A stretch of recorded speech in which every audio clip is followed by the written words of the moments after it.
Good evening, folks. Welcome to Heroes and Friends. Tonight, my guest is Brian Straub. I'm glad to have you with us here. Well, thanks for having me, Sue. I'm real happy to be here. What brought you to Fort Wayne this year? Well, I got a job opportunity in Fort Wayne. Found out this summer, signed a one-year contract to play for the Fort Wayne Komets, and I'm real happy to be here. I've been here many times before with opposing hockey teams, and it's always been big crowds and a lot of fun to play in this building. Is there a difference being on the team versus being on the opposing team? Oh, very much so, especially in this building here with the fan support we have. It's a real big lift to have them on your side rather than against you. Let's go into your background a little bit. You and I talked on the phone the other night, and I didn't realize you've been in the IHL as long as you've been here. Why don't we start with, when did you start playing hockey, first of all, and how did you progress to where you are now? Well, for myself, it's been a long road, a lot of ups and downs, and it's really taken a lot of years for it to actually happen and for me to become a pro. I am an American citizen, and I was born in New Jersey and grew up in New Jersey, and in New Jersey, hockey is not one of the bigger sports. It's mainly basketball and football, and but I was interested in baseball and hockey, and I played both, and I started when I was about 4 years old skating, and I was 5 when I started playing hockey.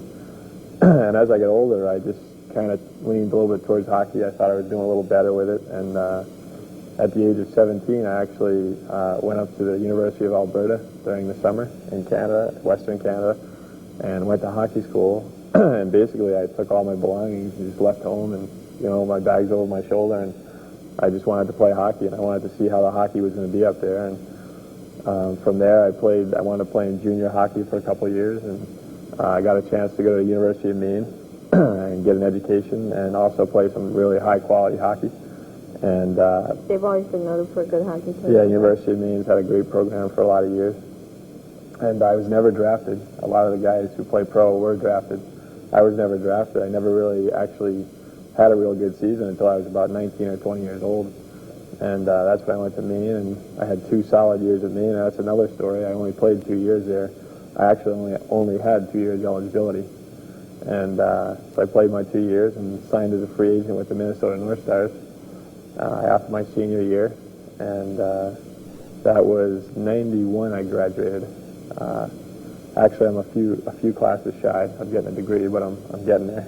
Still working on it. That's good. Yeah, so I guess 91 would be my first year. This would be my 5th year pro coming up. I started off my pro career with Minnesota, as I said. They've then moved to Dallas, and basically I spent 3 years in the minors with that organization, and I never had a chance to play in the NHL. I never did get a game. That's something I still dream of doing, and at 27 years old, I'm not getting any younger, but I still think I'm young enough that I might still get a shot. And then the last 2 years, I've been a free agent, and last season I played in Atlanta and Phoenix in the IHL, and now this year I'm with the Komets. So hopefully things will work out here and see what happens in the future. Okay. Yeah, you've been here for 5 of the biggest growth years of the IHL. How has it changed the league and the playing style and you as a player and how you perceive the league? When I first started, it was just probably starting to grow and change. And in the last 5 years, the average salary, for one thing, has gone up quite a bit. And I think that has a lot to do with some of the cities who've joined. And a lot of the clubs are going the independent route. And they're financing themselves, and they're getting some good owners, and they're getting some real good attendance in some of these cities. And it's working out real well. But also, there's been a lot of players, ex-NHL players, older players in this league that are getting signed, and they're making really good money for the minors, and and they're adding a lot of experience to the league and really improving the league. And I think that has a lot to do with the fact that it's good, exciting hockey, and there is a lot of fans coming out to watch us play. And so it's definitely improved quite a bit. And if you compare the IHL with the AHL right now, I strongly feel that the IHL is a better league. It just because of the fact that it has more experience. I did play 1 year in the AHL. That was 3 seasons ago. I was still under contract with the Dallas Stars. And that year's experience, I saw that the AHL is a lot younger, and it's not quite as controlled. It's a lot, maybe at times a little more intense, but at the same time, it's a little scrambly. I was going to say they play a little different style of games. It is a little different style, yeah. I think with the older guys and the more experience we have here, it's a much more controlled game, and that's just because of the age difference. A lot of the teams in the AHL are affiliated still with the NHL clubs, and we don't have as many affiliations. So therefore, these independent teams are going a little more stable. Yeah, and the independent teams are signing older players, ex-veterans, ex-NHL veterans, and such. So. Okay, you mentioned that you went to college in Maine. What was your major? I majored in computer science, and I'm real happy with that, and I someday hope to get a master's degree in computer science. I also minored in mathematics. And you'll have to talk to my cameraman after we get done here. He operates computers at the library. All right. Oh, good. Well, I just bought a computer, and me and my wife are finding that very handy in a lot of things. She's working on a thesis paper herself for her master's degree in criminal justice. And, that's a yeah, and she also went to the University of challenge. Maine.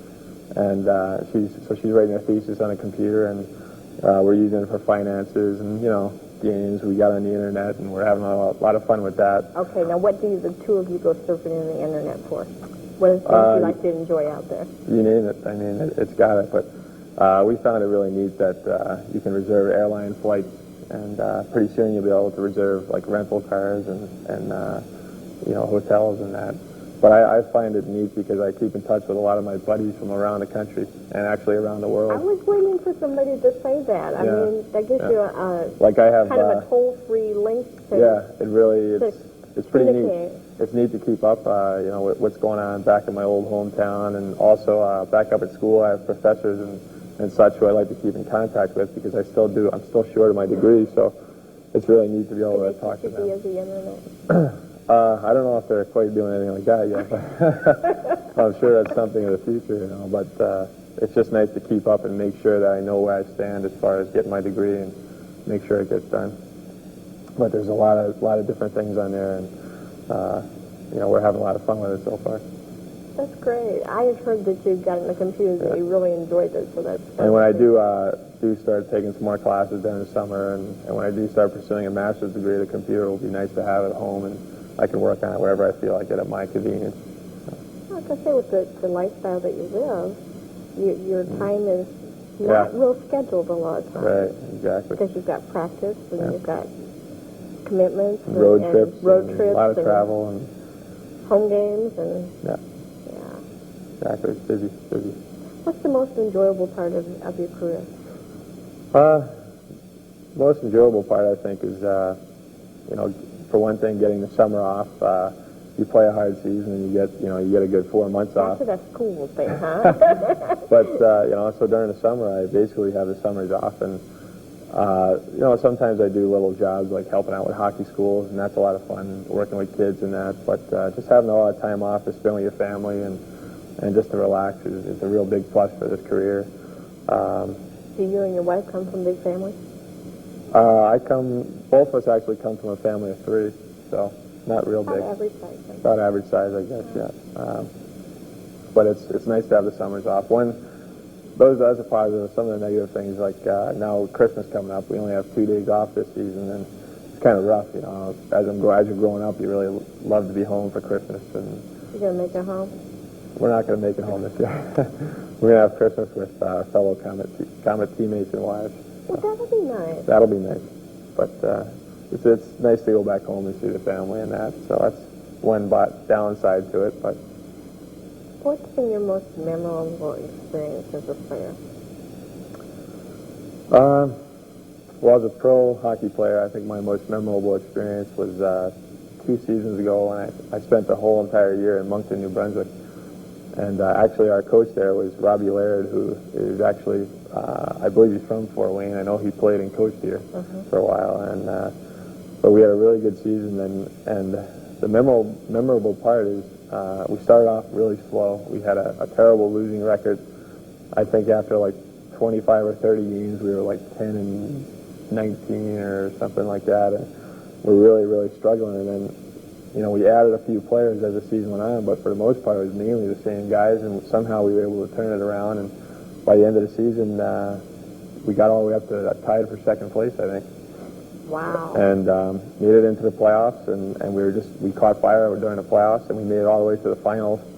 And it was a real good accomplishment for us, and a very memorable season. The only thing that was a bad side was that we did lose in the finals to Portland in 6 games. So we fell just short of our final goal, but still that season really sticks in my mind, and there's a lot of great memories, the ups and the downs, and that was a great season. So I'm still looking to get a championship. So what's been your most embarrassing moment? Or a blooper? There's been a lot over the years. But, I was going to say that it comes with the territory, doesn't it? Yeah. Or a funny moment? A pretty funny one I have is I remember playing junior hockey in Canada. I was 19 years old that season, and that was my big season that got me to the University of Maine. But towards the end of the season, we had a real big game on the road and against one of our rivals. And it just so happened we were on a road trip, and I had problems with my skates, and our skate sharpener that the team carried, they were having problems with it. So I had to get my skate sharpened by someone local up there on the road. And I went out, skated on the skates in the warm-up, and they really weren't very good. Whoever did them did a bad job on them. And I was having problems turning and stopping. And so one of our players was suspended. He couldn't play that game. And he told me, he could sharpen it for me, even though our sharpener wasn't working properly. There was supposedly something wrong with the stone. Anyway, he assured me that he knew how to sharpen the skates, and he assured me he could do them. And here's a big game, and if you know our coach at the time, he's a real intense individual. And everyone was pepped up and pumped up for this game. So here I am hustling, trying to get my skates done.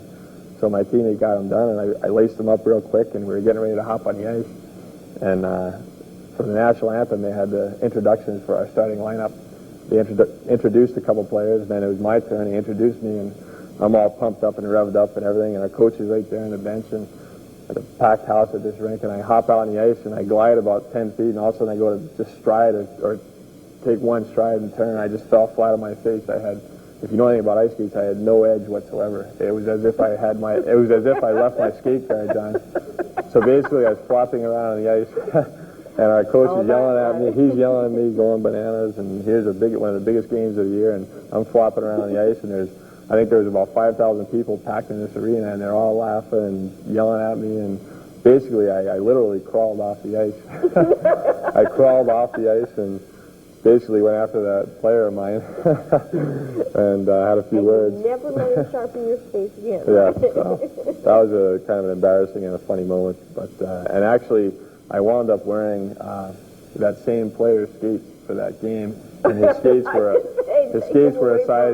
size too small for me. But I stuffed my feet in them and actually played the game with his skates. So it was kind of a painful evening as well as embarrassing.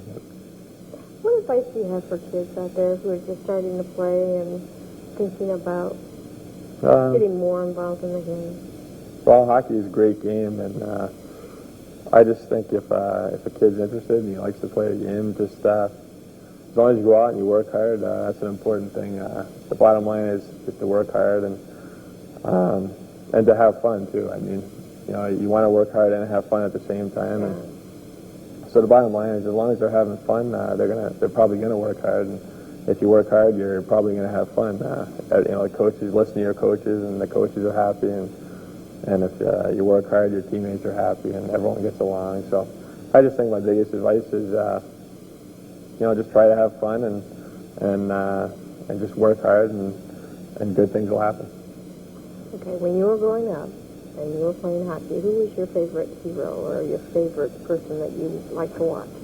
Well, I'm a defenseman, so you might think that one of my favorite players was a defenseman, but it wasn't. It was Guy Lafleur, who was a winger for the Montreal Canadiens. And I think a big influence on me back then was my dad, who was born in Montreal, and he always liked the Canadiens, a big Canadian fan. And actually, when I was really young, he used to get me some jerseys, and I actually had Yvonne Cournoyer's jersey when I was very young. And but then Guy Lafleur came into town, and my dad really liked him, and I just I loved the way he played. I loved his skill, and he had a great shot, and he could skate like the wind, and just everything he did on the ice, I was just very, very impressed. And I wound up getting his jersey, and for a lot of years there, and actually still I sort of tend to favor the Canadians, and still have a soft spot in my heart for them. And I got to go to Montreal when I was about 8 years old and see a hockey game there. And actually, as I was growing up in New Jersey, we went played tournaments in Montreal quite a bit too. So, but Guy Lafleur, the Flower, as they call him, was my idol back then. One of our former Komets, Bruce Major, who played with the Quebec Nordiques, who was assigned here temporarily, he got to play with Guy Lafleur a couple of shifts. That's right. And he was so excited. He came back with this picture. He says, I had to prove that I was on the same ice with him. Yeah. That's a neat story. Actually, Bruce Major went to University of Maine. I actually played with him for a year at University of Maine, so I know him pretty well. I'll have to get one of those pictures from him. Yes, you will. He's very proud of that picture. Mm. What do you foresee as your career goal for hockey? My career goal? Yeah. What would be your ultimate goal? The ultimate goal would to play in the NHL, even if it was for just one game. Do you care which team? I don't care which team. Maybe years ago I kind of thought about certain teams, but I really wouldn't care what team it was. I just like to get the chance, the shot, just to be there and to see what it feels like, and hopefully if I ever did get the chance, I could prove myself and stay there for quite a while. But like I said, I'm not getting any younger. And other than that, I'd like to win a championship, whether it's in the IHL or the AHL or the NHL. I'd like to win a championship ring, and so I have that for the rest of my life. You know, that's definitely a big goal. And what do you plan to do with your education after you get out of college, out of hockey? Well, I definitely plan to go into the computer science field, and hopefully I'll have a better idea of, more detail what field exactly I want to get into if I finish my master's degree, and that is what I intend to do. And some of my interests are, I'd like to work maybe for NASA someday, programming or helping out with space missions, and that interests me quite a bit. That would be fascinating. Yeah, There'll be work down there for your wife too. Yeah, maybe she can join me, and maybe when I get done with hockey and I'm working on my master's degree, the wife can go out and work and bring home the bacon for a couple of years. And oh, that's sweet. No, I definitely plan to use my computer science degree, and like I said, I'd like to maybe someday join NASA or some kind of a space group or something and help out with exploration and studies and that type of thing. That's great. Now, we mentioned earlier your lovely wife who's sitting here. How long have you folks been married? We've been married for, I guess it'd be 3 solid months now. 3 newlyweds. Aww. Just in time to go on the hockey spur here. Yeah. We've known each other for, I guess, 6 years now. So we've known each other for quite a while. We actually worked together for a few years and then separated for about 1.5 years. Kind of went our own ways for a while, and basically, I guess, fate just brought us back together again. That's great. That's a neat story. Yeah. Now, so you play when you've been single and you play when you've been married. Is there a transition that a player has to make when he takes on a family responsibility? Oh yeah, I think so. Just as if. Does it make you more stable, or does it make you more concerned? I think it makes you more stable. As any person, I mean, if you're used to living on your own and being an independent person, and then now you're sharing your life with someone full time, and you're living with them under the same roof, and you see him every day, and there's a lot of adjustments that need to be made. But it's mostly positive. I mean, I think it makes you more stable and more secure, and I'm very happy so far. I think my wife's very happy. I can tell that. She's over there grinning from ear to ear. And so we plan to have a family here in a couple of years, start a family. And as far as my you going to hockey teach them to play hockey? I'll probably teach them how to play hockey, and if they enjoy it, I'll support them all the way. And if they don't, they want to do something else, that's fine too. So I think it's probably a lot harder on my wife, the fact that I'm playing hockey. I think it's tough on the wives at times, just with all the travel and a lot of times the wives are Canadians. My wife's an American, so she has a pretty easy time finding a job. But some of the other wives, they can't work, and it's real hard. I can't imagine myself just sitting at home and waiting around for my wife to come home all the time, and then they go away for a week on the road, and I'm just sitting around doing nothing and wondering, what am I good for or whatever. And so it's definitely hard on them, and I think you just have to kind of work together. And as I said before, you get the summers off, so I think that makes up for all the time you don't spend together during the season and all the ups and downs of the season. Because I know. Do you have a home base for the summer? Or do you just kind of float around and visit people? That's basically all I've done for myself. That's what I've done for a couple summers. My wife's, been based in Boston, and this past summer I spent in Boston with her. But before that, for a couple summers, I moved around a little bit. I was up in Maine taking classes, working on my degree, and then I'd go down to New Jersey and visit some old friends. And my parents. So it's kind of been an East Coast experience. Yeah. I've been up and down the East Coast, and my parents live in Montana now, so I usually try and get out there for a week during the summer and visit them. They live in Bozeman, Montana, which is a beautiful area right in the Rocky Mountains. So it's always nice to go there and visit them also. And also, I have a brother and sister in Seattle, Washington, which 2 of the last 3 summers I've gone out there for about 2 or 3 weeks and spent time with them. So, like I said, it's nice having the summers off and getting to visit all your family and friends. Well, as we've been talking off camera, one of the things this show is an opportunity for you to tell the fans more about yourself and for them to learn more about you. What is something special that you want them to know about you or to remember about you? Well, I just like to think that the fans realize that I myself as a hockey player really appreciate their support, and I hope when they think about me, they just remember that there was a player who came to the rink and every game, night in and night out, gave his all, and was a hard worker and just had a real positive attitude and really worked hard, and hopefully they'll remember me as that. And, if that's the one thing they can think about me, I'd be very happy. I'm not worried about being in the spotlight or being the big goal scorer or the big hero. I just want to be remembered as a hard worker and a positive part of the hockey team. Do you notice a lot of what's going on in the stands during the games? Sometimes, with the TV games, during breaks and that, you have a chance. They have commercial timeouts, and you have a chance to kind of look around and take in a few things. But for the most part, you're focused on the game, and I don't recognize individual little things that happen up there. But you do hear the fans as a group. You can hear how loud it gets on the ice, and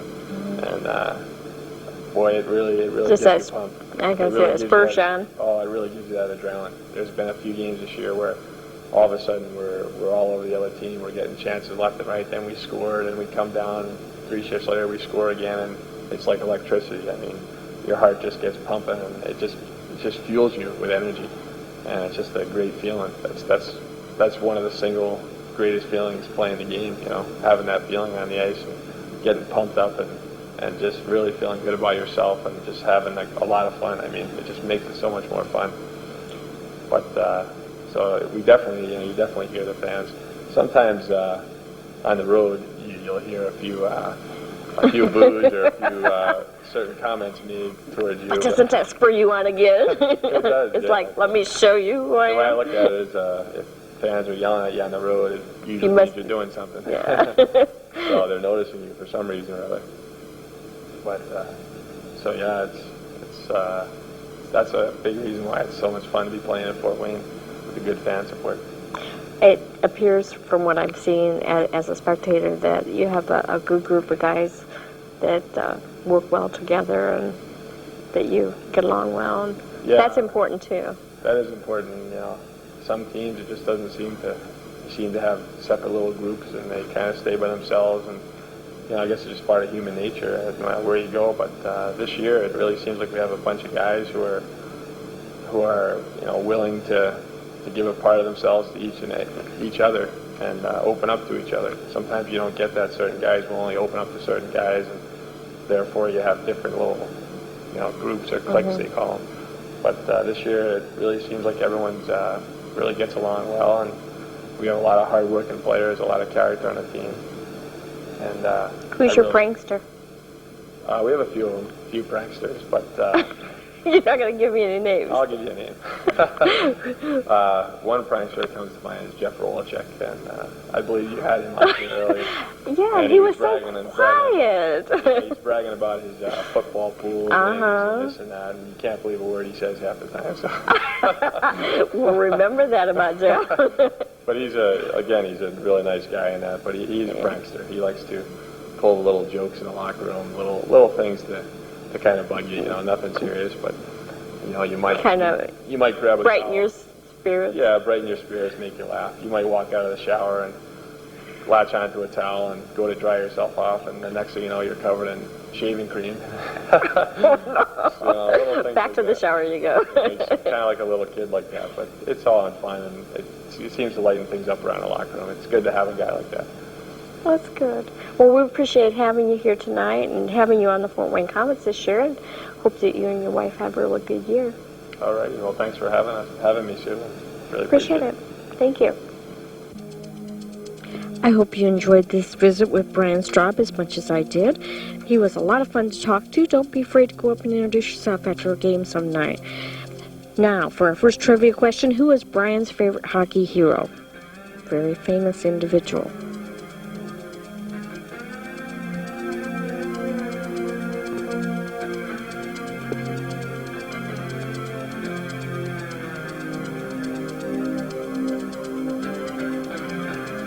Our second trivia question for the week, which Komet player had the nickname of Choo Choo? This gentleman still resides here in Fort Wayne, Indiana. Tune in next week when our guest will be Tony Richards, General Manager of WLWO-WMEE, which is now called The Mix, K105 and WQHK, and we'll talk about a synopsis of sports radio.